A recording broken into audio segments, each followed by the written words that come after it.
کہ اگر ہم نے سودی نظام چھوڑ دیا تو ہمارا کاروبار کیسے چلے گا؟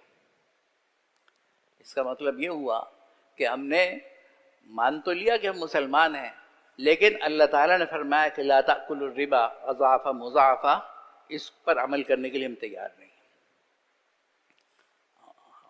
بات اس وقت سیاسی نہ سمجھ لی جائے، ورنہ اتنا بھی عرض کر دوں کہ ہمارے جتنے بھی سیاستدان حکومتی سطح پر آگے پہنچتے ہیں وہ بھی اللہ تعالیٰ ہمیں معاف کرے پورے طور پر اسلام کو ماننے کے لیے تیار نہیں ہوتے۔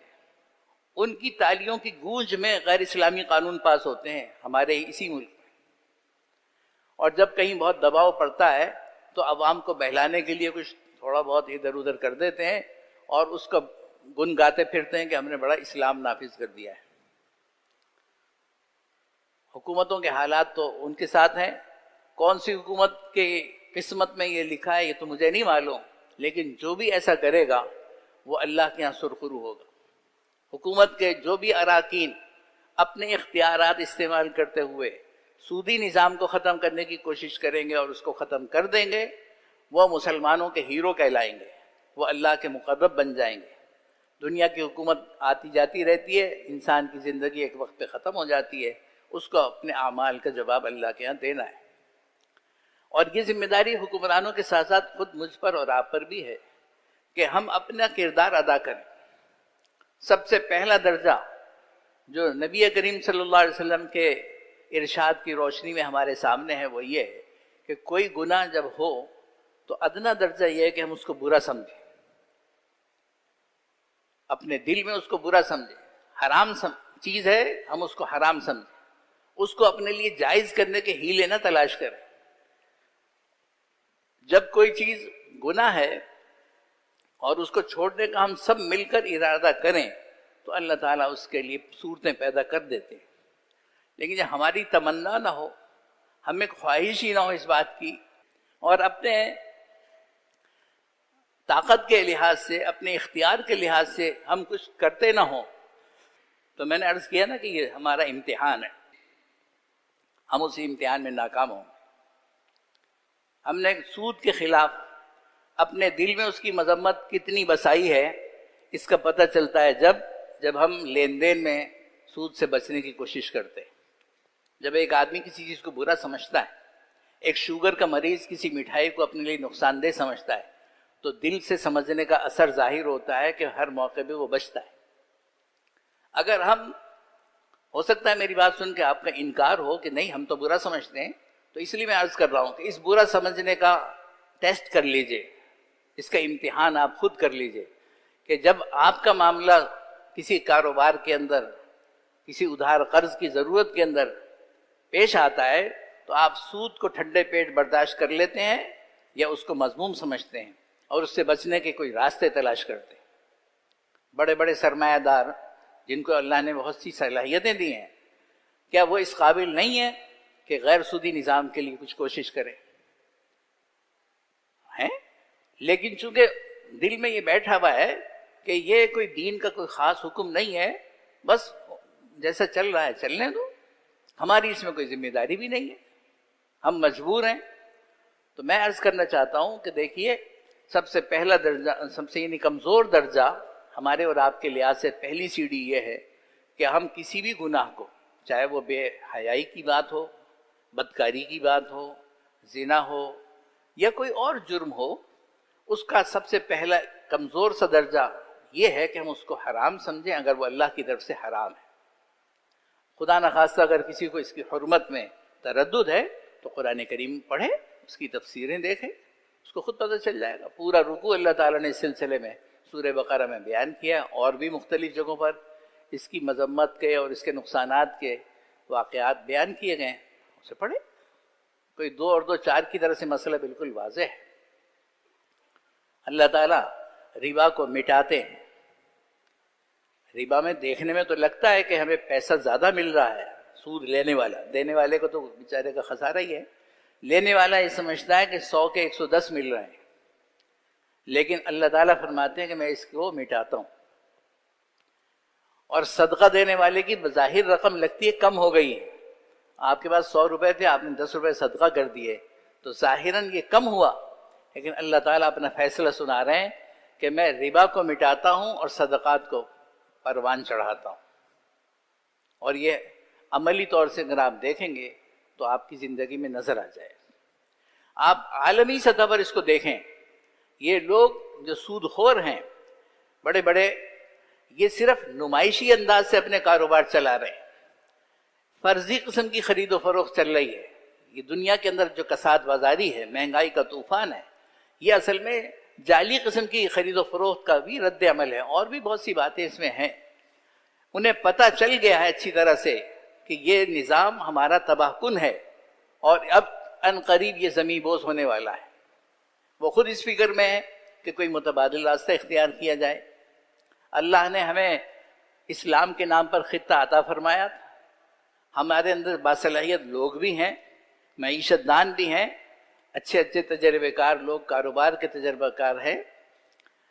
یہ اس صلاحیت کے اور اس موقع کے اس کے حامل ہیں کہ یہ اس وقت متبادل نظام اسلام کا غیر سودی نظام پیش کریں عملی تجربات کی روشنی میں، اس کے علمی طریقوں سے، اس کے عملی طریقوں سے. تو اس وقت یہ بہت ممکن ہے کہ پاکستان لیڈر ہو جائے اس معاملے میں، پوری قوم کا، پوری عالم اسلام کا، عالمی دنیا کا. لیکن ہر موقع کی طرح سے ہماری قسمت میں اپنی مروبیت کی وجہ سے یہ اعزاز نہیں ہے کہ ہم عالمی سطح پر کسی چیز کو لیڈ کر سکیں.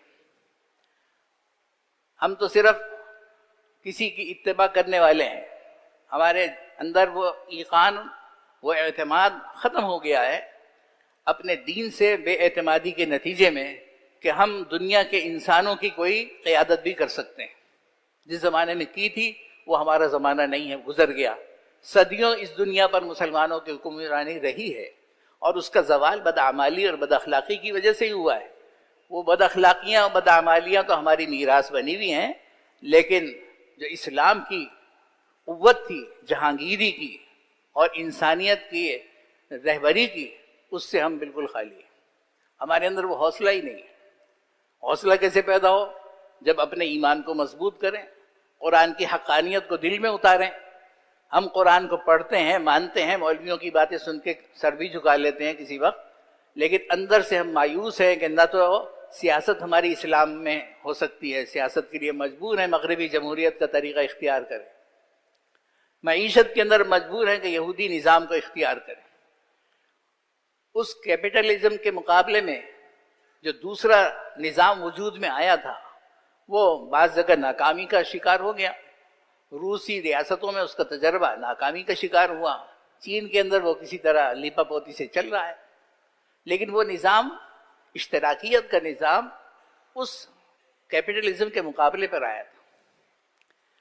اس وقت یہ دونوں اپنی جگہ کسی نہ کسی کمزوری کا اور کسی نہ کسی بربادی کا شکار ہو چکے ہیں. اس وقت دنیا چاہتی ہے کوئی نیا نظام، اور وہ اسلام ہے، اسلام کا نظام ہے. حضرت قاری طیب صاحب رحمۃ اللہ علیہ دارالعلوم دیوبند کے محتمم اور اونچے درجے کے بزرگوں میں سے تھے. ایک دفعہ ایک بیان میں نے ان کی بات سنی تھی، اب مجھے اس وقت یاد آتی ہے. فرماتے تھے کہ اصل میں دنیا کی فلاح، آخرت کا معاملہ تو ایمان پر مبنی ہے، دنیا کی فلاح بھی اسلام میں ہی مبنی ہے، اور دنیا بالآخر مجبور ہو کر اسلامی قانون پہ ہی چلے گی، چاہے وہ نام اسلام کا نہ لے. آپ غور فرمائیں گے تو آپ بھی اس نتیجے پہنچیں گے کہ دنیا اس وقت اسلام کا نام تو نہیں لے گی، لیکن اسلام کا نظام معیشت اپنا ٹھپا لگا کے جاری کرے گی، اور مسلمان ان کی تابعداری کا توق گلے میں ڈالے ہوئے ہیں، ان کے پیچھے پیچھے اسلام پہ چلے. آج جب کہ وقت ہے کہ ہم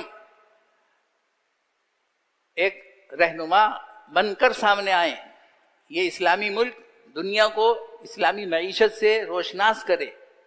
ٹھیک ہے، اس میں بہت ساری کمزوریاں ہوں گی، جب نظام چلتا ہے تو آہستہ آہستہ سیٹ ہو جاتا ہے. تجربے کار لوگوں کے تجربوں سے فائدہ اٹھایا جائے، اور ان تجربے کاروں سے میری گزارش بھی ہے کہ اس موقع پر وہ اس قسم کے معاملات میں اپنی رائے پیش کریں، اپنی تجربے کی روشنی میں بتلائیں کہ اسلامی قانون کی روشنی میں اس چیز کو کس طرح کیا جا سکتا ہے. ظاہر ہے کاروبار کے مختلف شعبے ہیں، مختلف طریقے ہیں، ایک دنیا ہے پوری، تو اس میں بہت سے مسائل ایسے ہوں گے جو ابھی کتابوں میں اس کے بارے میں نہیں لکھا گیا ہوگا، لیکن جب اس پر عمل کرنے کی ضرورت پیش آئے گی تو تجربہ کار حضرات بتلائیں گے کہ اس میں فلاں ضرورت ہے، اور اہل دین اور اہل علم بتلائیں گے کہ اس کو اس طرح پورا کیا جا سکتا ہے۔ تو جیسے وہ بینکاری کا نظام جو سود پر مبنی تھا 200 سال 300 سال سے چل رہا ہے اور اسٹیبلش ہوا ہے، اسی طرح اگر اسلامی قانون کے مطابق ہم عمل کریں گے تو ہو سکتا ہے کہ انتظامی طور سے ابھی کچھ دشواریاں ہوں، اس میں بعض جگہ حکومتی قوت کی ضرورت پڑتی ہے، قوت نافذہ کی ضرورت پڑتی ہے، سیکورٹی کے لیے ضرورت پڑتی ہے کہ قوت قاہرہ اس کے پیچھے ہو، جو اموال جمع کی، جو مال پیسہ جمع کیا جائے اس کی کوئی حفاظت کا انتظام ہو، تو اس میں حکومتی اختیارات کا دخل بھی ہوتا ہے، اس کی ضرورت بھی ہوتی ہے۔ اس قسم کے بہت سی پہلو ہیں۔ وہ تو ظاہر بات ہے کہ جب ہم عمل کرنے چلیں گے تو تجربے کار لوگوں کے تجربے سے فائدہ اٹھایا جائے گا، دین کو جاننے والوں کے علم سے فائدہ اٹھایا جائے گا، اور یہ چیز دنیا کے لیے قابل عمل اور مفید صورت میں سامنے آ جائے گی۔ لیکن ہم نے خود آگے بڑھ کر یہ راستہ اختیار نہ کیا تو بہت غالب امکان اس بات کا ہے کہ غیر مسلم طبقہ اسلامی نظام کا مطالعہ کر کے اور اپنے تجربے کی روشنی میں اس کو کسی نہ کسی طرح نافذ کر لے تو فائدہ ان کو جبھی ہوگا، اور دنیا کا فائدہ ان کو مل بھی جائے گا، آخرت کا نہ صحیح، اس لیے کہ وہ اس کو اللہ کا حکم سمجھ کے قبول نہیں کر رہے ہوں گے اور نہ اللہ کی رضا کے لیے اس کو چلا رہے ہوں گے۔ ہمارے پاس دونوں آپشن، ہمارے پاس دونوں پہلو ہیں کہ ہم اسلام کے نظام کو اسلام کی صورت میں اختیار کریں، اللہ کی رضا بھی ہمیں حاصل ہوگی اور دنیا کے اندر جو اس کی سلامتی مضمر ہے وہ ظاہر ہو کر ہمارے سامنے آئے گی۔ لیکن اس کے لیے ضرورت اس بات کی ہے کہ ہم پہلے نمبر پر تو اس سود کی حرمت کو اپنے دل میں مضبوط کریں، اور پھر جس کے ذمے جتنا کام ہے، جس سے جو کچھ ہو سکتا ہے، وہ اس سے جان چھڑانے کی عملی کوشش بھی کرے اور دعا بھی کرے۔ ہمارے یہاں کوشش کا ہمارے دین نے سکھلایا کہ اللہ تعالیٰ سے بھی مانگو اور اپنی بساط کے مطابق اپنے قدم بھی بڑھاؤ، تو اللہ تعالیٰ کامیابی عطا فرماتے ہیں۔ تو حکومتیں اس کو کریں گی نہیں کریں گی میں نہیں کہہ سکتا، میں اس وقت تو کوئی سیاسی حوالے سے بات نہیں کرنا چاہتا، کیونکہ بعض اوقات اپنی حکومت کو اچھا کرنے کے لیے لوگ دین کا کام شروع کرتے ہیں، لیکن جس کو آج کل کی اصطلاح میں کہتے ہیں مذہبی کارڈ استعمال کرتے ہیں۔ تو میں نہیں کہہ سکتا کہ ان کی کیا نیتیں ہوں گی اور کیا نہیں ہوں گی، لیکن ہم اور آپ تو اپنے دین کا حکم سمجھ کر اس کے لیے آگے بڑھیں اور اپنے اپنے دائرے میں اس کی کوشش کریں، اس کی حرمت کو دوسروں کے دماغ میں بٹھائے۔ جو کاروبار کرتے ہیں وہ اس کو حرام سمجھ کر اس سے بچنے کی کوشش کریں اور متبادل صورتوں پر تجویزیں پیش کریں، اور جو اس کام کے اور ماہر ہیں وہ اس میں اپنے اور طریقے سے سمجھائیں بتائیں، تو آہستہ آہستہ دین کا صحیح پہلو جو ہے عملی شکل میں سامنے آ جائے گا۔ یہ بھی ہو سکتا ہے کہ صرف سود ہی نہیں، معیشت کے دیگر پہلو بھی اسلام کے مطابق بنانے کی ضرورت ہے، اور اس کے بہت سی تفصیلات ہیں، وہ انشاءاللہ پھر کبھی کسی موقع پر کوئی بزرگ سنائیں گے آپ کو۔ اس وقت کی بات کا حاصل یہ ہے کہ اللہ تعالیٰ فرماتے ہیں کہ سود کو چھوڑ دو، اور یہ فرمایا کہ سود کو اللہ تعالیٰ مٹاتے ہیں اور صدقات کو بڑھاتے ہیں۔ ہمیں اس آیت کے اور یہ پورا رکوع سورہ بقرہ میں ہے، آپ میں سے جو دلچسپی رکھے، بلکہ سبھی کو چاہیے کہ اس کو پڑھ لیں، اس کا ترجمہ سمجھ لیں اور اس کی حرمت کو اپنے دل میں جگہ دیں، اس کو حرام سمجھیں اور بچنے کا پورا اہتمام کریں اور دوسروں کو بچانے کی فکر کریں، اور حکومتی سطح پر اجتماعی نظام کے اعتبار سے جہاں آپ کو موقع ملے اس کو نافذ کرنے میں حصہ لیں۔ اللہ تعالی ہماری آپ کی نصرت فرمائے اور ہمیں احکام اسلام کو دین کا حکم سمجھنے کی توفیق عطا فرمائے اور اپنی سی کوشش کرنے کی توفیق عطا فرمائے۔